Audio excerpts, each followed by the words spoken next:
दोस्तों, कहानी की शुरुआत में हम देखते हैं अमेरिका शहर को, जिसमें कि अभी सिविल वॉर चल रहा होता है, जो कि देश की जनता और प्रेसिडेंट के बीच होता है। जहां प्रेसिडेंट अब ये भाषण देते हैं कि वो जल्द ही सिचुएशन पे काबू पा लेंगे और ये भी कि उनकी ही जीत होगी। प्रेसिडेंट के इस भाषण को ली नाम की रिपोर्टर भी देख रही होती है। जिसके बाद हम अगले दिन का समय देखते हैं, जहाँ ली अपने रिपोर्टर फ्रेंड जोइल के साथ एक बहुत ही बड़े प्रोटेस्ट को कवर करने के लिए जा रही होती है। जहाँ जाने के बाद शुरुआत में तो कुछ देर काफी अच्छा चलता है, लेकिन अगले ही पल वहाँ भगदड़ मच जाती है, जिसमें एक जेसी नाम की जर्नलिस्ट को चोट लग जाती है। अब ये देखकर ली जल्दी से जाके जेसी को संभालती है। जिसके बाद ये लोग वहाँ से निकलने वाले होते हैं, तभी वहाँ पे धमाका हो जाता है, जिनमें बहुत सारे लोगों की जान चली जाती है। अब ये लोग उस साइड को कवर करने के बाद वापिस लौट आते हैं और इतना बड़ा हादसा होने के बाद ये तीनों अब डिसाइड करते हैं कि ये लोग वॉशिंगटन जाके प्रेसिडेंट का इंटरव्यू लेंगे। इसीलिए ये लोग अगले दिन वॉशिंगटन के लिए निकल जाते हैं। अब ये लोग रास्ते में चलते हुए काफी ज्यादा तबाही देखते हैं, जिसको ये लोग थोड़ा थोड़ा कवर करते हुए आगे बढ़ते हैं। अब इन्हें गैस स्टेशन दिखाई देता है, इसलिए ये लोग वहाँ रुकने का डिसाइड करते हैं। और जैसे ये लोग गाड़ी से उतरते हैं तो देखते हैं कि उस गैस स्टेशन के ओनर ने गन रखी होती है, और वो भी अपनी प्रोटेक्शन के लिए। वो लोग देखते हैं कि उन लोगों ने अपने गैस स्टेशन में दो बंदों को बहुत ही बेरहमी से मार के टांग रखा होता है, जो कि लगभग मरने की हालत में होते हैं। इनके पूछने पर वो लोग बताते हैं कि ये लोग बाहर से आए थे। अब ये सब देखने के बाद ये तीनों काफी ज्यादा डर जाते हैं, इसीलिए बिना समय गवाए वहाँ से अब निकल जाते हैं। जहाँ चलते चलते इन्हें काफी टाइम हो जाता है। अब ये लोग थोड़ा और आगे बढ़ते हैं, तभी इन्हें एक हेलीकॉप्टर दिखाई देता है, जो कि पूरी तरह से ध्वस्त हो चुका था। अब ये देखकर ली जेसी को कहती है जाके उसकी फोटो खींचो। इसीलिए जेसी जाके उस हेलीकॉप्टर की फोटोज खींचने लगती है, पर तभी ली की नजर जेसी के कैमरे में पड़ती है, जो कि देखने में काफी ज्यादा पुराना लग रहा था। ये देखकर ली उससे कहती है कि तुम नया कैमरा क्यों नहीं खरीद लेती। इस बात पे जेसी कहती है कि मेरे फादर ने मुझे गिफ्ट किया था, इसीलिए कैमरा मेरे दिल के काफी करीब है। अब ये लोग यहाँ से फिर से आगे बढ़ते हैं, जहाँ ये लोग देखते हैं कि सिविलियंस और आर्मी के बीच लड़ाई हो रही है, जिसमें आर्मी वाले एक सिविलियंस को गोली मार देते हैं, जिससे सभी सिविलियंस को बहुत ही ज्यादा गुस्सा आ जाता है, और वो लोग बिल्डिंग के अंदर घुस के उन सभी आर्मी वालों को पकड़ लेते हैं। जिसके बाद वो लोग उन्हें खाली ग्राउंड में ले जाके उन सबको जिंदा ही जला देते हैं। और ये पूरे हादसे को ये सभी बहादुर रिपोर्टर अपने अपने कैमरे में चुपके से उनकी तस्वीर और वीडियो ले रहे होते हैं। अब ये लोग यहाँ से भी आगे बढ़ जाते हैं, जहाँ ये लोग अब वेस्ट वर्जीनिया पहुँच चुके थे, जहाँ पर एक बहुत ही बड़ा रिफ्यूजी कैंप होता है। अब ये लोग आज की रात वहीं पे गुजारते हैं, और फिर अगली सुबह होते ये लोग फिर से अपने सफर पर निकल जाते हैं, जहाँ ये लोग अब ऐसे सिटी में पहुँच जाते हैं, जो कि बहुत ही ज्यादा सुनसान लग रहा था, और यहाँ पे लड़ाई का नामो निशान नहीं था। ये देखकर ये लोग हैरान होते हैं। जिसके बाद ये लोग वहाँ की एक शॉप में रुकते हैं, जहाँ से जेसी अपने लिए एक बढ़िया सा ड्रेस लेती है, और ये लोग यहाँ का शांत माहौल देख के काफी हैरान हो रहे होते हैं। और तभी बाहर जाते हैं इनकी नजर दो गनमैन पे पड़ती है, जिसे देखकर ये लोग समझ जाते हैं कि एरिया भी सेफ नहीं है। ये लोग रास्ते में जाते हुए छोटी सी छोटी बारीकियों को कैप्चर कर रहे होते हैं, और अपने सफर को ऐसे ही जारी रखते हैं। ये लोग रास्ते में देखते हैं कि दो मिलिट्री वाले जमीन पे लेट के अपने स्नाइपर के द्वारा किसी पे निशाना लगा रहे होते हैं, इसीलिए ये लोग इनकी भी तस्वीरें खींच लेते हैं, और फिर से अपने सफर की ओर आगे बढ़ते हैं। लेकिन अब ये लोग नोटिस करते हैं कि एक गाड़ी इनका बहुत देर से पीछा कर रही है, और अब ये देखकर इन्हें बहुत ही ज्यादा घबराहट होने लगती है, क्योंकि वो गाड़ी बहुत ही तेजी से इनकी कार की ओर बढ़ रही थी। लेकिन वो गाड़ी जैसे इनकी कार के बाजू में आती है, तो इन्हें पता चलता है कि ये गाड़ी तो इनके दोस्त टोनी की है, जो कि इन्हीं की तरह जर्नलिस्ट है। अब टोनी को देखने के बाद इनकी जान में जान आ जाती है। जिसके बाद ये लोग थोड़ी बातें करने के बाद टोनी चलती कार से इनकी कार में आ जाता है, और जेसी भी टोनी की कार में चली जाती है, और इसी तरह से ये लोग सफर में आगे बढ़ रहे थे।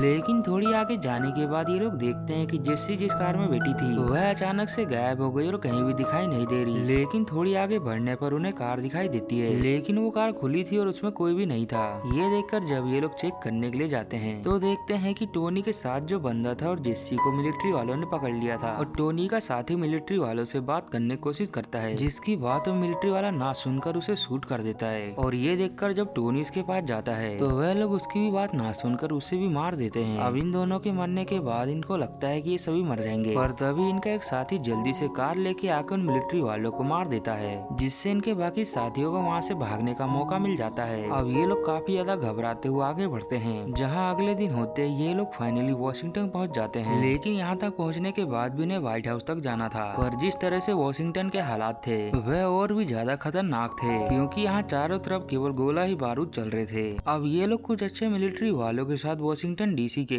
व्हाइट हाउस में तो पहुँच जाते हैं, लेकिन वहाँ पे गोला बारूद चल रहे थे, जिसमें बहुत सारे लोगों की जान जा रही होती है। इसी बीच मिलिट्री वालों को ये खबर मिलती है कि प्रेसिडेंट और उसकी सरकार ने सरेंडर अब कर दिया होता है। लेकिन ये अच्छी बात नहीं होती, क्योंकि ये लोग ही ही जानते हैं प्रेसिडेंट की गलत नीतियों की वजह से कितने लोगों की जान चली गई। अब ये लोग देखते हैं कि व्हाइट हाउस से 3 गाड़ियां निकलती हैं जिसपे अंधाधुंध मिलिट्री वाले गोलियां चलाते हैं, लेकिन अफसोस उसमें प्रेसिडेंट नहीं होता है। और ये देखकर ये लोग समझ जाते हैं कि प्रेसिडेंट व्हाइट हाउस के अंदर ही छुपा है। इसीलिए अब ली की टीम मिलिट्री का सहारा लेते हुए व्हाइट हाउस के अंदर घुसती है। और यहाँ आने के बाद अब इन्हें लगता है कि यह लोग अपने जीवन का सबसे खतरनाक इंटरव्यू लेंगे, लेकिन इसके अंदर आने के बाद भी इन्हें कहीं भी प्रेसिडेंट नहीं दिखाई देता। तभी इन सबको प्रेसिडेंट की सिक्योरिटी दिखाई देती है, जिसकी कुछ बात सुने बिना ही मिलिट्री वाले मार देते हैं। और ये सारी घटना ये तीनों कैप्चर कर रहे थे। और उस सिक्योरिटी के मरने के बाद प्रेसिडेंट की सिक्योरिटी इन सभी को मारने के लिए गोली चलाती है, जिसमें से एक गोली जेसी को लगने वाली थी और उस गोली के आगे ली आ जाती है, जिससे उसकी मौत वहीं पे हो जाती है।